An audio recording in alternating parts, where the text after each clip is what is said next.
Welcome to the Small Steps, Big Wins podcast. I'm dedicated to helping you take control of your life. Together, we'll explore practical tips, expert advice, and inspiring stories to help you overcome obstacles and achieve your goals. Making small changes is possible and can lead to big results.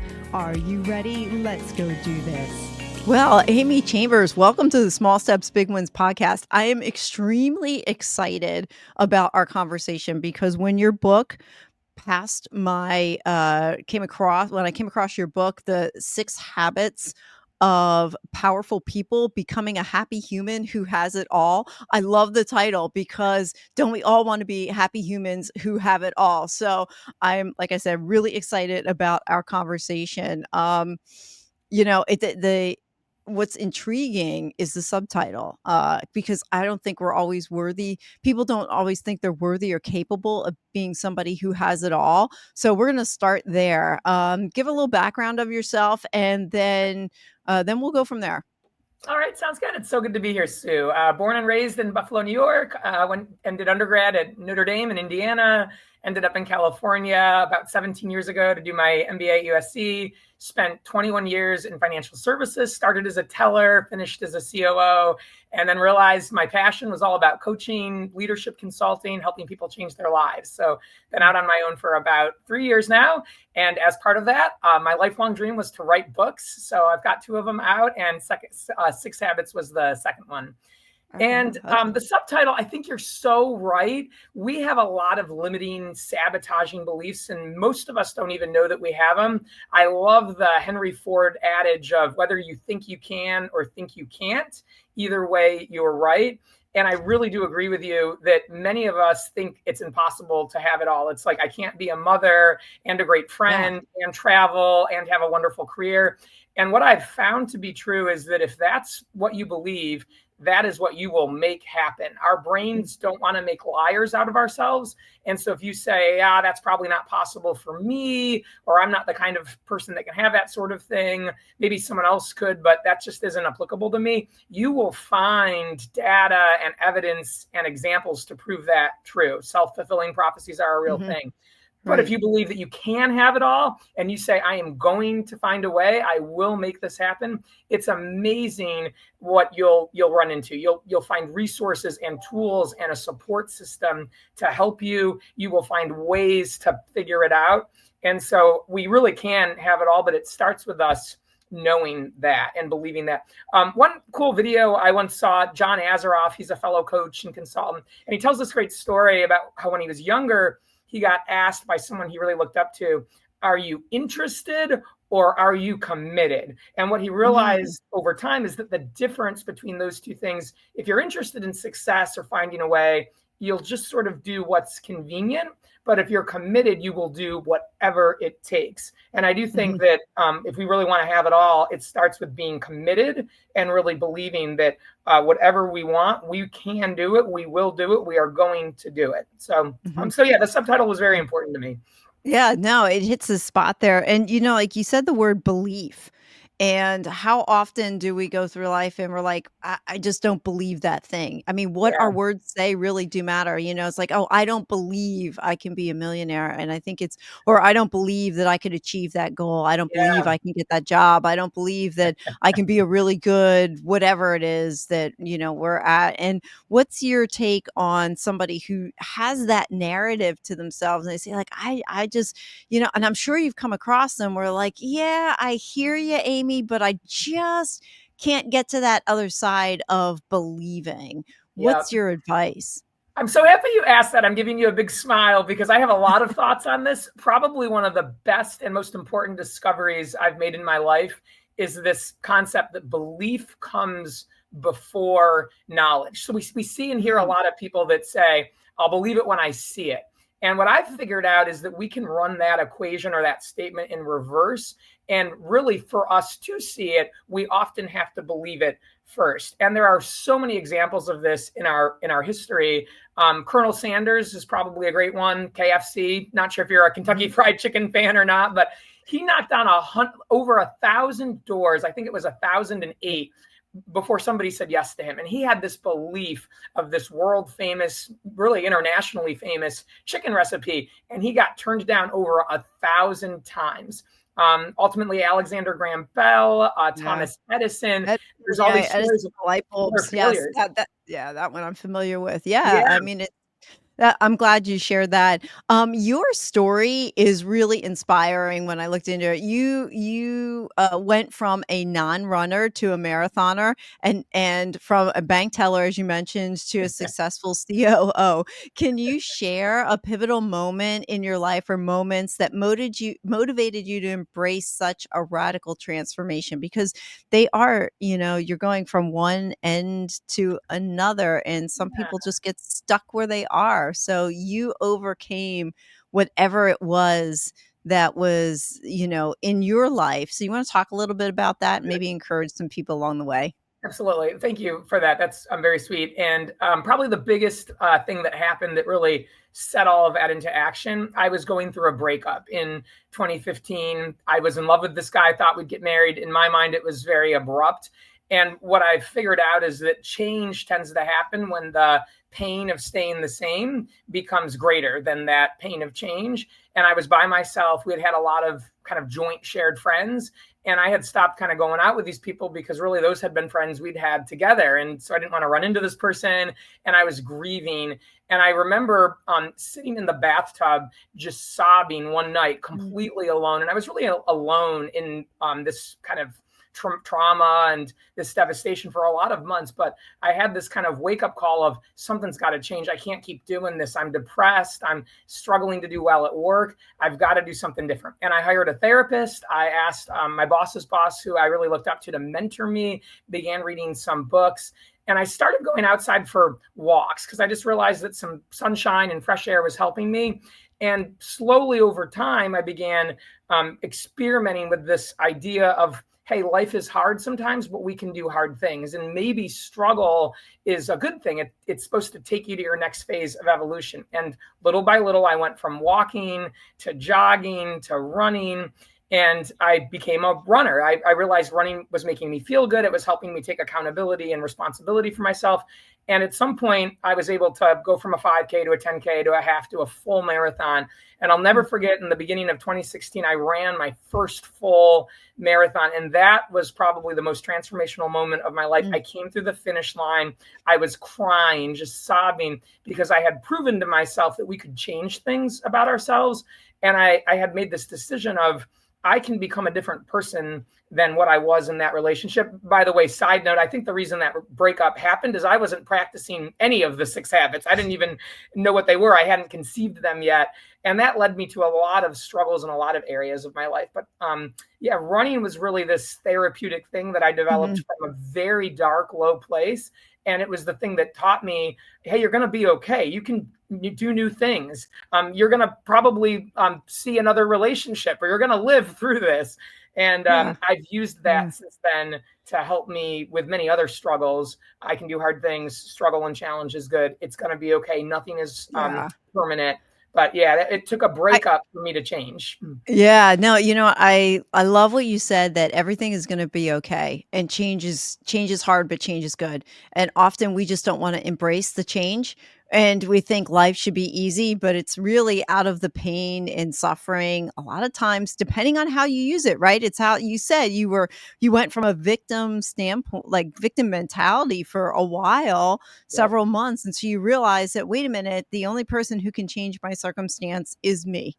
love And it. so now I need to do something inside myself. It's not anything that's outside of me, it's the person that's inside. Love it. And I want to transition into your 6 habits framework, because they're central to your book and your coaching practice. And you mentioned it, out of your challenges came your 6 habits. So you want to talk about those.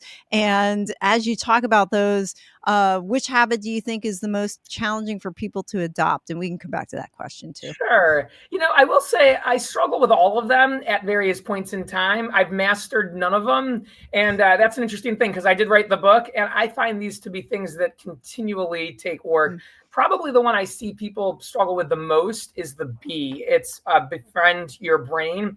And Mhm. in that habit, I talked a lot about this research and data that's out there. And to sort of simplify it, our brains have two components. There's a subconscious component, and then there's a conscious component. And all this data and science says your subconscious brain, which is where we house automated programs and our flight or fight response, it operates at a speed that's about 500,000 times faster than our subconscious brain. And that's a great thing, by the way. It's what helps us stop at a red light without us having to think about it, or pull away Mhm. from a hot stove before we get burned. But that subconscious portion of our brain can also be very dangerous because it tends to carry out two big things. It tries to keep us safe and protect us from danger, and it runs old programs. And so Uh, the reason I think it's such a thing to work through is we have all these beliefs and values and paradigms that we were taught, and really since infancy, but definitely as Mhm. children. But even before we could walk or speak, our brain was starting to categorize all these stimuli and all this information coming in. So part of the reason that change is really hard is that our brain fights us. And whenever we're uncomfortable, or we feel a little awkward, or we're thinking, hey, maybe I should go up for that job, or maybe I should get out of this relationship, I'm not entirely happy, and maybe I should be single and start over, or maybe I should move across the country to, follow my heart. The brain tends to tell us, no, no, no, don't do Yeah. that. That sounds really scary. Oh, isn't that going to be difficult? Yeah, you don't want to do that. Better to kind of stay with what you know. And so when people are trying to make big changes in their lives, I think it's so tough to overcome their brain because it is such a powerful device. Again, it's working at a speed and a rate much Mhm. quicker than the conscious component of our brain. And people tend to kind of feel like the way I've been thinking and believing my whole life, it's got to be right. I couldn't possibly see it another way. It feels right to me because that's what I've Mhm. always known. So I watch people struggle to change their beliefs and develop new systems to have success, even when the old ones aren't working for them, because they Mhm. get these messages that it would be wrong to go in a different direction. And it takes a lot of conscious effort to overcome that. So Oh, I I think bet. that's the hardest. Yeah, I would say it would some classify that, subconscious brain as your ego, because sometimes Yeah. that's the ego talking too, like, to make you, like, ego can go a couple different ways. Ego is like, "Oh, I have a big inflated ego," or the ego is that part of your brain that's trying to keep you safe. At least Yes. that's how I've heard it explained before too. So, Yep. it's that part that says, "Hey, don't go do that," "Just stay Yep. right where you are," "The relationship you have is fine, but it's Yep. really not, but you're comfortable there." You That's know? right. So, I The ego wasn't is sure very if dangerous. if I they think were that the the same. ego is what it often forces us, or deludes us into thinking that the answers are outside of us. If there's a problem or a struggle, it Yeah. must be the other person's fault, or our boss's Yeah. fault, or the marketing department's fault. And it's hard for us to take accountability and responsibility. This is where the H, that honest humility and self-awareness piece, comes in, because the ego doesn't want us to feel like there's something wrong with us and we've still got development and work to do, and maybe Yeah. it's our fault and we should apologize first. That kind of tries to say, no, you don't have to do that, because sometimes it doesn't feel good to take responsibility or accountability, even if it's the right thing. So, yep, that's Yeah. all part of that brain. Yeah. And I see that as a struggle with almost everybody. It's very few people are completely exempt from this sort of stuff. Pretty much all of us struggle with it at some point or another Mhm. in varying degrees. Yeah. So the 6 habits, the first is the H is to have honest humility, which we talked a little bit about. A is for action. Do you find, people struggling to take action, and what do you do to help people to overcome that, action paralysis? I do find people struggle to take action all the time. I call it a knowing doing gap. And I always tell people knowing without doing isn't really knowing. We often know what we need to do. I see lots of people trying to lose weight that are in the middle of eating a McDonald's cheeseburger and say, I know I Yeah. shouldn't be doing this, and this probably isn't good for me, but oh, well, I'll start tomorrow. It's really hard for us to execute, even when we have great plans. And one of the things I do think helps a lot, and I have a lot of my clients do this exercise right when we first get together, is having a vision statement or a vision Mm. board or a mission statement, something to anchor yourself and tie yourself to. And I ask people to sort of look in the future and say, what do you want your life to look like in a year, 3 years, 5 years? Let's identify, I mean, really without any kind of limitations or what you don't think you can have, like what would be your ideal job, your ideal relationship, your ideal body? And then we work backwards off of that. Mhm. And so we're able to say, okay, we want those things. We'd be really happy if our life looked that way. We had those things or did those things. So what's it going to take today to just get one step closer? I see a lot of people struggle because they think they've got to have the whole plan mapped out. I'm really big on people just saying, can you take one small step at a One small time? You don't need to know the fifth or seventh or 10th step, just what's the next step. And if it's just one at a time, one thing you can do this week to just get you closer to it. And so slowly, if we develop a regimen or a routine or a system of these small little things, it starts to build momentum of, hey, I am a Mhm. person that can set goals and achieve them. I'm a person that can make commitments and follow Mhm. through. And so that's typically where it starts to help someone that's really struggling to follow through on their big Mhm. plans and dreams. Small Yes. steps to big wins. We talked about the B in habits to befriend your brain because we need to be kind. I find that I struggle to be kind to myself, and just a daily reminder of being kind to yourself. Self-compassion goes a long way and has the ability to actually alter and change one's life when you are self-compassionate for yourself. And then I just my 2 cents is I find when I'm more compassionate with myself, I find it easier to have compassion for others as well. So befriend your brain, take care of your brain. The I is for inspire yourself. Does that go along with setting the vision board, and is it a little different? How do you talk about inspire yourself? Yeah, there's several things here. One of the things that comes up in that habit a lot is what we expose our brains to and what we kind of let take our attention. There's a lot, both an I and the T, about the company we keep, the social media content we Mm, absorb, the things that we watch or listen to, and choosing things that are supportive of us and kind to us and adhere and affirm the messages is really critical. I can't tell you mhm, how many people don't feel inspired on a day-to-day basis to chase after these dreams and goals they've set in their vision statement. But if you look at all of their friends or their close contacts or their family, no one else is doing those things either. And they don't have anyone they mhm. can look up to. They're not consuming any inspiring information. And so that's a real problem. There's a concept out there: you are the average of five, the top Right. five people you keep. And so when I Yeah. ask people really like, who are you spending your hours with and who are you going hanging out with on the weekends? If it's not somebody that has the kind of life that you want or that you feel has done the things you're looking to do, again, that can be very uninspiring. And so Mhm. finding ways to get in front of those things is a big piece of advice I give people. My running became a lot easier when I joined a run club and had a community of other runners that were also getting up early, that had these goals set, that were going to races. It became much more inspiring to get up at 6 a.m. and drive somewhere and get a bib and go out there and work for it when Yeah. I knew other people doing the same thing. And so that's Yeah. something I would say that comes up in that habit a lot. Yeah, I love it. Life, lived in isolation is very challenging. So when you start getting around people who live the life you want, or that you want to have, or at least build you up, not tear you down. Yeah. But I love that the T is trust and treasure yourself, which we were just talking about, because really it is about self care, taking care of yourself first. And what's really interesting about taking care of yourself is that often it can get twisted and say, well, you have to if you have a family, you have to take care of your family first, or, your husband comes first, your family comes first, and, your job comes first. And then when you're done, whatever's left over is for you. And we got it wrong, it's like we don't, 100%. I would say I grew up in the time frame where that was the paradigm. You took care of everybody else, you died to yourself. That was a common phrase in the circle that I was part of. You die to yourself. You just, it doesn't really matter what you think because it's selfish. If you think a certain way, if you want to go take care of yourself and I want to go do a bubble bath, or I want to go away for the weekend and have quiet time to myself, well, that's selfish. You can't do that. You're not taking care.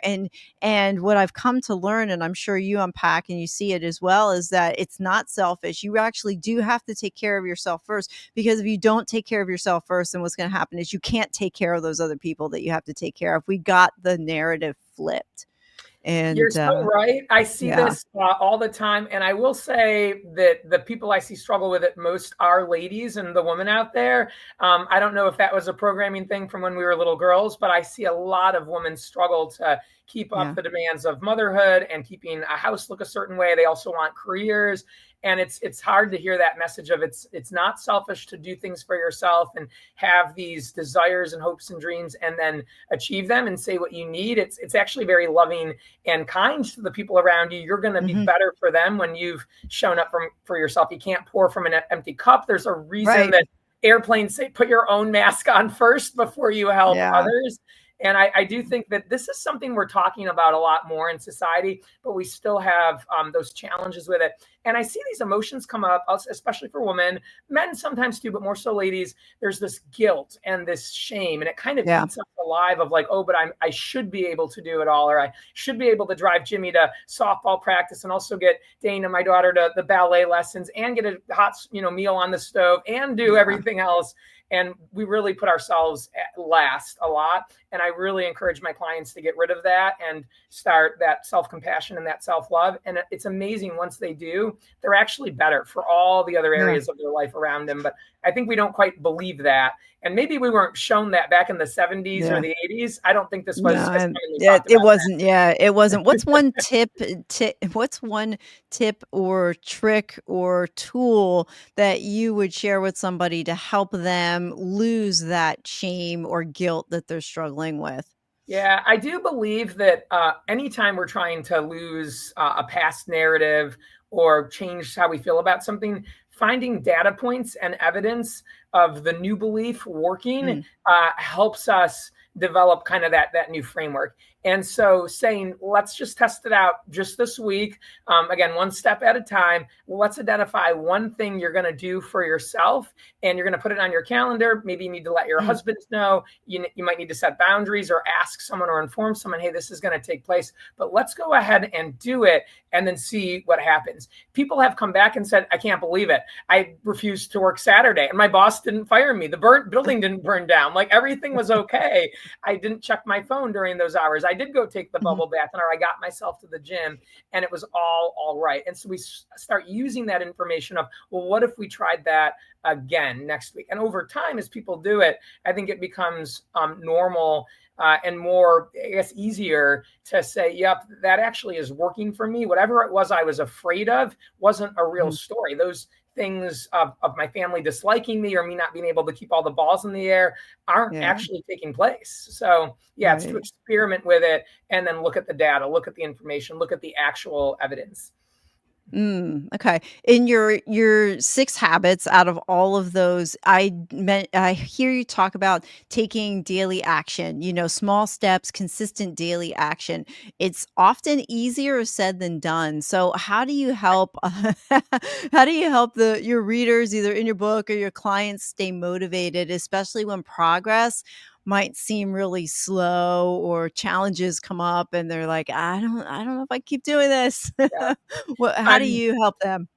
I'm chuckling because I thought everything is easier said than done. That's one thing I've learned for sure. This is a great question. I love this. The biggest thing I see that helps people with that is when they celebrate small wins and small victories along the way. So often we're focused on the destination and the end result Mhm, that we refuse to acknowledge progress. We're waiting for that destination, and that really hinders us. I encourage people to make a list either daily or weekly of things they're proud of, accomplishments that they've had that they feel good about, and be willing to also celebrate not just results, but their behaviors, their effort. Just, hey, how hard did you try today? And when we don't do that, I think we get very, very discouraged. One of the other things I think that's really important here is for us to say we should even celebrate our mistakes and our failures. If we're mm, struggling, if we felt uncomfortable, if we did something that was a little nerve wracking for us, it's probably a sign that we're challenging ourselves and we're in the process of evolution and change, and that's mm, great. And so we can choose to still feel good about that. We don't have to see those things or those feelings as bad. And so when people start to get in a daily routine or practice of thinking that way, I do believe that it's much easier to carry ourselves through those moments where we mm, really don't want to, or we just feel like we're not being successful quite yet. it helps us continue moving forward until we really get to the end result, and then we can really, really celebrate. But yeah, not waiting till the end to get excited about those small wins. That's critical. We got to do that. Oh, wow. I'm glad you mentioned about celebration because sometimes that can be really difficult for people. I mean, me personally, I find it very difficult to celebrate my wins. It's even harder to celebrate your failures, but I'm so thankful on how you rephrased it that like we can celebrate those little failures because there's probably something in there for us to learn in order to become a better version of ourselves. We find it, at least me, I find it really difficult to celebrate. And I was going to ask you, what are some ways that people can celebrate and you answered the question, but what I really want to pull out, it is not just a physical, it doesn't have to be a physical celebration, meaning, I don't have to get myself a bowl of ice cream. I don't have to go out to eat. We don't have to do that. No, we actually can just have a conversation and take in and enjoy or talk about and celebrate with words that thing that we're talking about. So I'm so glad you unpacked that a little bit. In your book, you mentioned breaking free of childhood programming and overcoming relationship failures. What advice would you give to someone who feels stuck in their past and they're struggling to move forward? I am really happy you asked this because this is probably where the most amount of work was for me when I was recovering from that breakup, deciding the new person that I wanted to be, becoming a runner. I had to do a lot of this. I started realizing I had been working with some very faulty, incorrect beliefs, and I had gotten them from childhood. My parents meant well, but the way that they lived their lives and the beliefs they had, I realized I want to create and cultivate new ones. So I really had to work at this. Another really powerful lesson that I've learned is that in between every stimulus that comes at us in life, there is a space between that stimulus and our response. And in that space, we have the power to choose our response. And in that choice that we make comes all this power and all this freedom. And it's a trick or a tactic that I've learned, but extending the space between the stimulus and the response works wonders. And the reason why that is because we talked a little earlier, the subconscious mind, it operates at lightning quick speed and it just makes decisions for us very quickly. When we find a way to consciously slow that down and say, wait a minute, how am I feeling right now? Oh, I'm feeling kind of angry. I'm feeling insulted. I'm feeling offended. Is that the right emotion? Is that the way I want to feel? Is this response serving me? Let me think about it for an hour or a day before I send that email back. We'll usually, with the help of our conscious mind, because now we've created space for the conscious mind to get involved at its slower but often smarter pace, we will choose differently. We will not send the email that was all angry that we were about to, or we'll choose something that's better or more aligned with our long-term goals. And so I think the biggest thing we can do when we're overcoming these childhood programs is begin to slow things down and recognize that we're having a response and learn to kind of stop and pause before we have these knee-jerk reactions and say, is this the response I want to have? Is this the response that is going to get me where I want to go? Is it aligned with my current values? Is it the best response? Does it serve me? I have made a lot of different decisions since I started employing this, but I used to be a bit of a kind of a spitfire. If someone bothered me or said something slightly insulting, I'd snap right back and be like, well, and now Okay, so I'm going to pause you right there because I wanted to ask the question, how did you, I know somebody's listening just like you and going, well, I just knee-jerk reaction, and I've done it too, and I've kind of got myself in trouble for it from time to time too. It's like you have something come at you and you just have that knee-jerk reaction. So what did you do to help yourself slow down and create that space between stimulus and response? That's right. Oh, there's all sorts of things. There's, people say count to 5, take deep breaths, just make this commitment with yourself to, like, regardless of what's coming in, I always just pause before I respond. And even that small pause for a couple of seconds reminds us that it's possible to pause. And then we should, if we want, potentially we should pause longer. But I do think having some routines, models, frameworks, some affirmations, just things you say, if you do choose to say, I always just pause for a second to 30 seconds when information's coming in. One of the things that I use that pause to remind myself of over and over again, it's just become a practice, is what is this about? Is this about me? Is it personal, or is this potentially more about the other person or the situation that they're dealing with? We get caught off in traffic all the time, and so often you see people, raise a finger or shake a fist, or it looks like they're screaming an obscenity in their car, and they're not doing this because if they just paused for a second, they might say, "Oh my gosh, I have no idea what's going on in this person's life. Potentially, they're Right. late for an interview, or their spouse is going to the hospital and giving labor, and they need to get somewhere really quickly. This might have nothing to do with me. They might have a bigger reason to be in a hurry than me right now. It's not personal. Maybe they just didn't see me." And so, kind of saying, I'm going to put the act of pausing. I take the deep breaths. I count to 5. I just continually teach myself it's good to always pause. But then developing a routine of what do I do with the pause? And that's a big one for me, is saying, is this personal? What is this about? What if there's something I don't know here? How could I find that out? Or maybe I ask a question before I make my final judgment. So talking myself through it, hard to do, but if you get in a habit or a routine of doing it, it does become easier, and it starts to become more natural. Hey, when we get weird information in, we do that. We slow down, we pause, think about it, then we respond. You can develop it over time and practice. Oh, wow. Okay. Yeah, I like that. Just pausing. How Yeah. often do we just not pause? It's amazing. We're talking a lot about relationships too, and how people interact with one another, how we see ourselves inside, and then how we realize there's transformation on the inside that needs to take place before we even look at what's going on the outside. And sometimes the outside, you actually have to be objective on that as well, and find out and ask yourself questions on what's going on the outside. So you talked a little bit about relationships. You talked about the traumatic event that happened, I think, in 2015, where you had to break up with your boyfriend, and that was the what I would call the post traumatic growth event that caused you down the path you're going down. I'm here to talk about your book, but my book, Small Steps, Big Wins, I unpack what post traumatic growth is, Love it. the 5 different areas, and then I talk about my own journey through my own post traumatic growth experiences. So, there's a common thread anyway. So anyway, you went through these series of this traumatic event, and I'm sure there were other ones around there, and that was something that happened outside of you, but it's also inside as well. So your book highlights transforming relationships as a key benefit to applying the 6 habits. How did these 6 principles help you to build a fulfilling and lasting relationship? Currently in a relationship with your friend, your partner, David. So what advice can you give to us listening who are in that same kind of space now and looking to have meaningful relationships, maybe not with just a romantic partner, but just have meaningful relationships with people in general?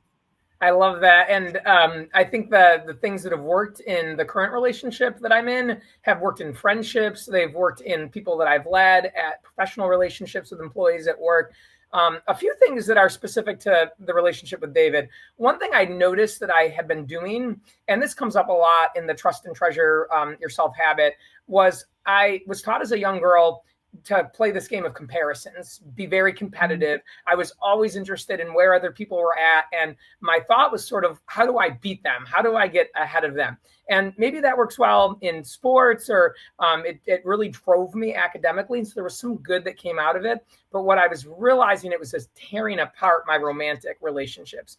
And I had this mindset shift and realized that when people are in a romantic relationship, or even when they're best friends, or just a really close, any kind of relationship, figuring out what the shared goals are and choosing to believe that you're on the same team is a game changer. In the past, it felt like if my partners were successful, or they beat me in a game of pool or darts or ping pong or whatever it was, that their gain was kind of my loss. And I've dated a lot of guys that are really good at, sports, bar sports, just games in general. I think I spent a lot of time feeling frustrated, like, oh, they showed me up. Oh, they're better at this than I am.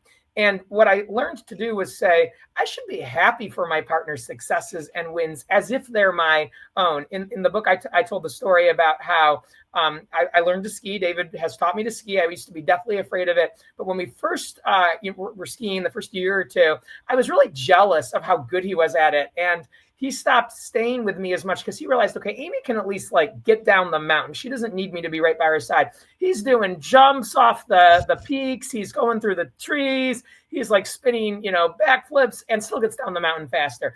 And it took me a lot of that, stimulus and response, extend the space, what's going to serve me to make this conscious choice of I should be thrilled for how good David is at skiing. Like he's having so much fun. Maybe someday I'll get that good, but it is not about, comparison. I can just choose to be proud that I'm out here. Comparison really is the thief of joy. So figuring out what are his goals, what is he excited about, and championing those things, supporting him as if they were my own. And by the way, as I've learned to do that with vigor, I notice that the people we do that for, they get really excited about our goals and they pay it back. They get excited. So David's not much of a runner, but he is so dang excited about my marathons and my training, and goes out and kind of invests a lot of time to watch me do that because he knows that I'm going to support his soccer, his soaring journey. He's a glider pilot, and his skiing. And so it's nice when it becomes very reciprocal, but not looking as our partners as if they get what they want, then we didn't get what we want. Figuring out how do we find win-win solutions where everybody can emerge victorious. That was a really big shift in my thinking and my approach with how I dealt with partners.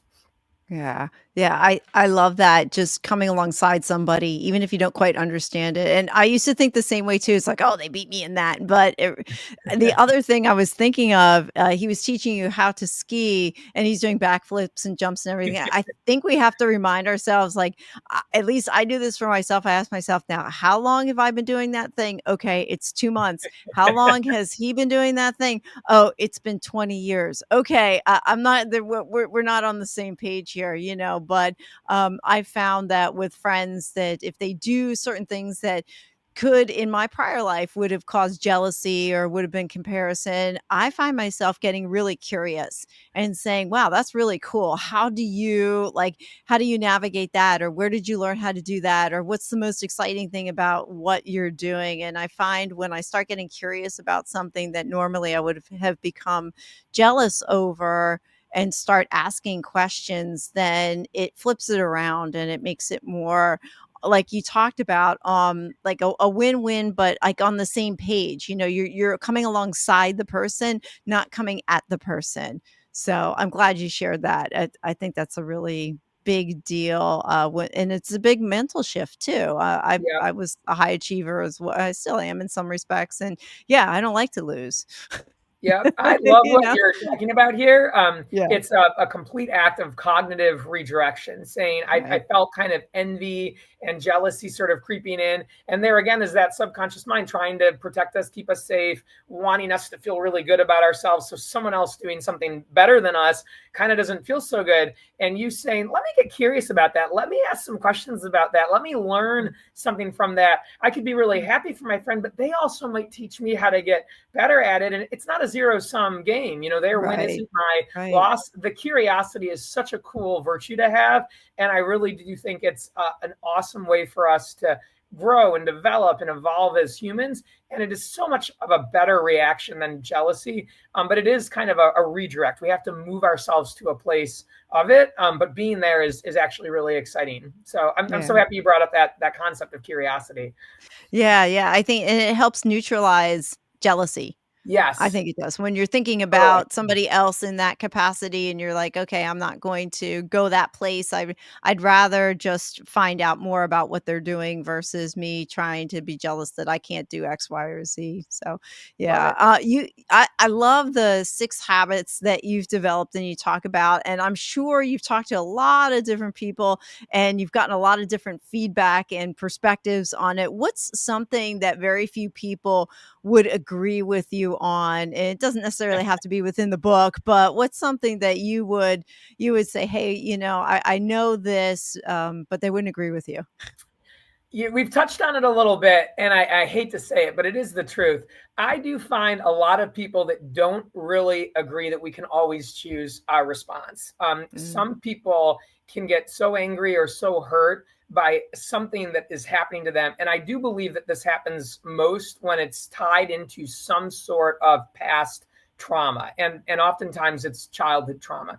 And the person will tell me, I am just so dang angry. Anybody would be angry about this. It would be weird if I wasn't angry. There is no other response I can pick right now. And that's not true. They absolutely could choose to get curious about what, why they've been harmed, or they feel so offended, or maybe what the other person's position is. But they really just don't want to. And, I might say, hey, it's probably not personal. It probably has more to do with that person and their paradigms and values than yours. And so you get the ability to choose your response and kind of like sit with yourself right now. And they're sort of like, yeah, I hear you saying that, but no, I can't. Not on this. Nobody would be able to do that with this specific situation. I guess I'll tell on kind of a family member. So my mother was married. My parents were married for 40 years, and then they got divorced pretty late, and they were in their 60s. And my mom, for a very long time, was extraordinarily hurt by the dissolution of their marriage, as lots of people would. But after several years of, sort of, I think, feeling like the victim and how could this have happened? And I got abandoned, and, I don't really want to look at, the fault maybe I played. I began kind of telling her, you have a choice in how you feel about this. Mm-hmm. You don't need to carry all this pain and anger around towards my dad. You can move forward and see this as an opportunity for you to learn something. And her response was kind of, nope, that's just not what's going to happen here. And it was, I know she meant well, but it was tough kind of watching her struggle so much to realize she is making a choice. Choice, Her right. anger was so deep, she didn't feel that she could make a choice. She just had to be angry. And so that's probably, I think, where some people disagree, that they really always have a choice. I think they say, well, sometimes I have a choice and I can make a better one. But other times, like, nope, this thing is black and white. This is very, it's right or it's wrong, and that's wrong. And that is not an opinion. That's a fact. And so that's something I struggle with in my interactions with people when that gets told to me. Yeah. I think choice is one of those things where you actually have to have a switch in the brain, actually believe that you that you have a choice. Yeah, So I wonder if people who are having trouble with accepting that everything that they do is a choice, they actually have a limiting belief that says you don't have a choice. That there is no other choice. It's a that's right. belief that's stuck in there that once you let go of that, and you believe that you can have a choice, then a choice presents itself. Like Yep. you have a choice in all things. This So is a choice is measure of interesting. responsibility. I tend to Sure. define responsibility as response ability. So you have the ability to respond. And sometimes it's very hard to take responsibility. We want it to be someone else's fault. We don't want Right. to take accountability. And so we'll say this thing has happened to me, instead of saying maybe it's happening for you. For me, And yeah. yeah. That was a And so game people don't changer like for that. me. Yeah, I hired a coach last year in August, and we started coaching together, and I think the first or second session, he's like, "Sue, do you believe that things happen to you or for you?" And that was the first time I had ever heard that question posed to me. What a Interesting. game changer, because my knee-jerk reaction was, "Well, things happen to me." And then I realized, well, if I give that as the answer, then I play the victim of Yep. whatever it is. But if I say, okay, things happen for me, good, bad, or indifferent, it's the thing isn't the focus here. It's understanding that it happens for me. Well, then within that circumstance, I can walk away with whatever it is that I have to learn, or whatever it is that I need to see out of that situation. So That's right. I yeah, love I'm that. And I love that you got glad you asked that. mentioned It's really that. great. Yeah, it's a great question. Amy, I love our discussion. I know we could keep going forever and ever, but you know what? I have one question that I love to ask all my guests as we come to a close. It is, what is one question or topic you wish I would have asked about, and how would you have answered the question or expanded on Ah, the topic? you've asked great questions. But Yes. since you're asking this one, I guess I would say I love when people ask me about the success my clients are having, Mm. and they want to hear about specific accomplishments, achievements, highlights in my clients' lives. And that's because I talk a lot about the 6 habits with my clients. And I do believe the habits work, and the success my clients are having kind of is proof of that. And so the way I would have answered it if you had asked, I would have shared that I have clients that are making changes in all areas of their lives, thanks to the habits and them really practicing it and using it, not just thinking about it or reading it, but finding ways to implement it. They've some of them have moved on and made more money, moved into roles at work that they didn't think were possible for them. They've put their hat in the ring on jobs that they felt were sort of out of their league and gotten hired into those roles. I have 2 clients that have left companies and started their own businesses that now are Wow. doing well. And they were very nervous to leave and strike out on their own. And what if I fail? And what if I can't make it? And they have now been able to prove to themselves that they can absolutely survive and thrive as entrepreneurs. I have some clients that were struggling with, do I stay married? Maybe we should get divorced. Maybe this has just run its course, and now are in therapy and having much better outcomes with their partners. And they're finding ways to work together as a team and saying, oh my God, you wouldn't believe what a difference it is and how we're communicating. I have some clients that have gotten into better shape, and some of them have been afraid of, going to the gym and just being part of a fitness group because they were bullied when they were younger. And they're like, oh, that's just not for me. I'm not like an athletic person. And they have reproven to themselves that anybody can become athletic or fit and healthy. And they've made massive changes there.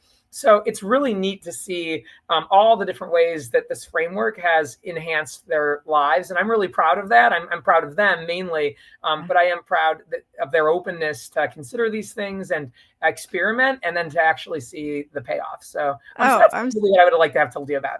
Yeah, no, I'm so glad you shared all that, because we can sit here listening and, they say success does leave clues. So you have a lot of success there. And with those 6 habits, and I'll just recap them for everybody too. Have honest humility. A is for action. B is befriend your brain. That's my favorite. I is inspire yourself. T is trust and treasure yourself. I like that one too. And S is stay securely strong. And we didn't talk too much about that one. Maybe that'll be another podcast. You can come Ooh, back I and love talk about it. staying securely strong. When I say that, the image that comes to my mind is an anchor. To be anchored in what it is that makes you strong. You're very insightful and perceptive, because that's probably the perfect analogy or visualization for it. Yeah, and it really is that staying true to your beliefs even when it's really difficult and you get pressed, because I think that happens. We figure out the direction, we're on our way there, and sometimes people kind of try to stop us or things stand in our way. And it's staying really committed in those tough moments, and the anchor is awesome. So yeah, great analogy too. I Stay love it. securely strong. I love it. Yeah, because it is. We're going to get blown all over the place. Even I found in my own life too, when I started to change certain things about what I was doing, and there were people who didn't agree with it. And, it's like, nope, I've got this conviction. I'm going to keep going on that. Amy, as we close, what is one small step that someone can do today that's going to help them change their tomorrow? Oh, that's great. God, there's so many things. I would say that one of the things that people are trying to get started, that a huge game changer, is to on the Monday morning of each week or the Sunday night, going into your week, if you can find time to sit down for an hour, hour and a half and strategize, not just think about the tomorrow, but connect to the future and really go back to that vision of who do I want to become? What do I want life to be in 5 years? And then identify 1 or 2 things that you have to do or should do this specific week that are most important in getting you closer to that. Stick it on the calendar, block it out, give it a place to live and breathe. And then when other things come up that kind of, are going to be a conflict with it, say, gosh, I'm so sorry. I'd love to, but I can't. I already have this date or this, appointment with myself planned for the me I'm going to be in the future. So I have to keep this there. Anybody that does that, you'll watch their world go in a completely different direction, especially over a year or 2 period. Their trajectory becomes much steeper. They end up in a very different place because of that foresight they were willing to have. So that strategy time, that private time, that scheduling of the most important things, and the staying true to it, even if others kind of test us. That is probably the number one thing that people that are having great success do, and those that are struggling a little more are not doing. So that would be what it is. Perfect. Thank you. How can people find you and reach out to you? Lots of ways. I'm on Instagram under Amy M. Chambers. My website is amymchambers.com. YouTube is Coach Amy Chambers. I'm on LinkedIn, Amy Chambers, Facebook, Coach Amy Chambers. On all of those, there's links, there's contact forms. You can find me all over the place. But any of those are a great way to reach out. Oh, well, thank you, Amy. I enjoyed our conversation very much. I wish you the best success on your book and with your coaching clients. And thank you for taking the time to talk to me. I really appreciate it. Sue, this conversation's been absolutely awesome. I'm thrilled to have been here today. You're terrific. Thank you for listening to another episode of the Small Steps, Big Wins podcast. I value your time with me, and I seek to make every moment count. In order to make lasting change in your life, listening is usually not enough. So I want to ask you, what practical steps are you going to put into action today as a result of listening to this podcast? Remember, any step, any action, no matter how small, starts your journey to a big win. And if you're not sure where to get started, reach out to me and let's have a conversation. Until next time, love yourself, then love others. Peace.